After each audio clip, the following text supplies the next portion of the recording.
Un emendamento al milleproroghe blocca i piani di riqualificazione delle periferie, in regione fermi 80 milioni.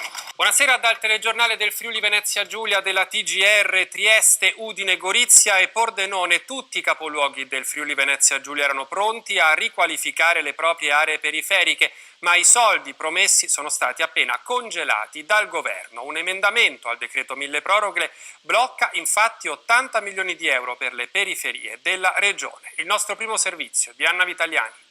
Restyling del maxi complesso di Melara Trieste, 18 milioni di euro, congelato. Riqualificazione dell'area urbana di Pordenone, opere edilizie e progetti culturali, 22 milioni, congelati. Udine Est e tutta l'area dell'ex caserma Osoppo, un progetto di miglioramento abitativo ed energetico da 30 milioni, congelato. E congelati anche i 18 milioni di euro destinati a Gorizia per la sistemazione dell'ex collegio Filzi e altre riqualificazioni urbane. Sono complessivamente 80 milioni di euro che i comuni del Friuli Venezia Giulia non potranno toccare per 2 anni rispetto ai finanziamenti già assegnati dal piano periferie. A bloccare le risorse fino al 2020 un emendamento al decreto milleproroghe appena approvato. A denunciarlo i consiglieri regionali del PD Maria Grazia Santoro e Nicola Conficoni, che dicono: proprio in sede di assestamento regionale erano stati stanziati 800.000 euro per l'assunzione di personale nei 4 comuni per affrontare la gestione di questi progetti. Dove sono i rapporti privilegiati di Fedriga a Roma? Ed in effetti tutte le opere erano cantierabili, pronte già per settembre. Per quanto riguarda Rozzol Merara, il progetto di riqualificazione del rione ha appena vinto un premio che verrà consegnato a settembre a Milano. L'assessore Elisa Lodi